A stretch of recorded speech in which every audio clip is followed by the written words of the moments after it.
بسم اللہ الرحمن الرحیم۔ اچھا جی، آپ نے اس بورڈ کو دائیں سے جو ہے وہ بائیں کی طرف دیکھنا ہے۔ ایک بھائی نے سوال پوچھا کہ وہ اہل سنت ہے اور اس کی دو بیٹیاں ہیں، بیوی جو ہے حیات ہے، والدین وفات پا چکے ہیں، اس کے دو بھائی ہیں اور اس کی جو ستیلے بہن بھائی ہیں ان میں والدہ کی طرف سے دو بھائی اور دو بہنیں ہیں۔ تو اب اگر وہ وفات پا جاتا ہے تو اس کی جائیداد جو ہے وہ کس طریقے سے تقسیم ہوگی، یہ میں نے ایک سکیچ بنایا ہے۔ مثال کے طور پہ اس بندے کی جائیداد جو ہے وہ ٹوٹل 100 روپیہ ہے، ٹھیک ہے جی۔ اچھا جی، فوت ہونے والا شخص اگر مرد ہے، شادی شدہ ہے، اس کی ایک بیوہ ہے اور دو بیٹیاں ہیں، ٹھیک ہے جی۔ اب اس کی جائیداد جو ہے وہ کس طریقے سے تقسیم ہوگی، سب سے پہلے آپ یہ بائیں طرف اوپر کونے میں آ جائیں تو سب سے پہلے بیوی کا جو ہے وہ حصہ نکالا جائے گا۔ 100 تقسیم 8 12.5 روپے بنیں گے، یہ بیوی کا چلا جائے گا۔ اگر بیٹیاں جو ہیں وہ ایک سے زیادہ ہوتی ہیں تو اہل سنت میں جو ہے وہ تو کل جائیداد کے 3 حصے بنائے جائیں گے اور 2 حصے جو ہیں ان بیٹیوں میں برابر تقسیم ہو جائیں گے، ٹھیک ہے نا جی۔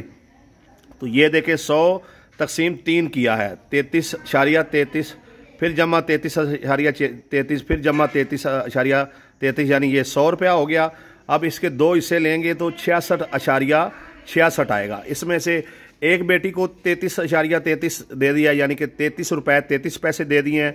دوسری بیٹی کو بھی 33 روپے 33 پیسے دے دیے ہیں۔ اب یاد رکھیں کہ جب سگے موجود ہوں تو شریعت کا قانون ہے کہ ستیلے جو بہن بھائی ہیں ان کو کچھ نہیں جاتا ہے۔ تو جو اہل سنت میں قانون ہے، اگر آپ کی صرف بیٹیاں ہیں تو آپ کی بیوی کا حصہ نکالا جائے گا،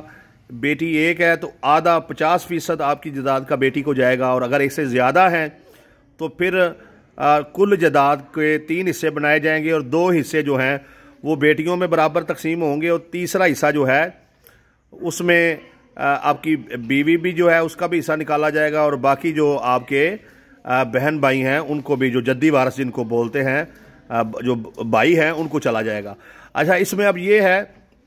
کہ آپ دیکھیں کہ 12.5 روپے جو ہیں وہ چلے گئے بیوی کو، چلے گئے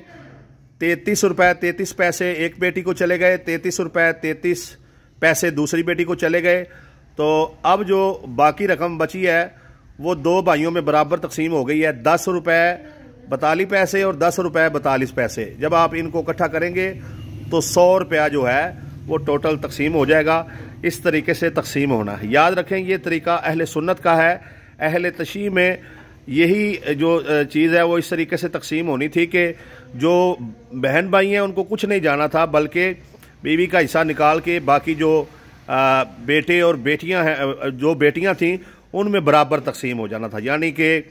یہ 12.5 روپے بیوی کے نکلنے تھے اور باقی کی جو جائیداد ہے وہ جو ہے جو بیٹیاں تھیں 2 ان میں برابر تقسیم ہو جانی تھی۔ تو اس طریقے سے جائیداد تقسیم ہوگی، اور یہ بھی یاد رکھیں کہ یہ اس صورت میں تقسیم ہے کہ جب والدین جو ہیں وہ اس شخص کے زندہ نہ ہوں۔ اور اگلی بات یہ ہے، اگر یہ چاہتے ہیں آپ کہ یہ ساری جائیداد جو ہے وہ آپ کی بیٹیوں کو ہی ملے اور آپ کے بہن بھائیوں کو کچھ نہ ملے، تو آپ ابھی مالک ہیں، آپ زندہ ہیں، حیات ہیں، اپنی زندگی میں اپنی ساری جائیداد اگر آپ اپنی بیٹیوں کو ہبہ کر دیتے ہیں تو کل کلاں کو آپ کے جو بھائی ہیں وہ آپ کی جائیداد میں حصہ نہیں پائیں گے، انہیں کچھ بھی نہیں ملے گا۔ یہ ایسی صورت میں ہے کہ جب آپ وفات پائیں تو آپ نے ہبہ نہ کیا ہو، رجسٹری نہ کر کے دی ہو، بیٹیوں کے نام جگہ نہ لگوائی ہو، اور یہ جائیداد تقسیم بھی آپ کی تجہیز و تدفین پر خرچہ کرنے کے بعد، وصیت پر عمل کرنے کے بعد اور قرضے کی ادائیگی کے بعد جو رقم بچے گی یا جو بھی چیز بچے گی اس کی تقسیم جو ہے وہ اس طریقے سے ہونی ہے۔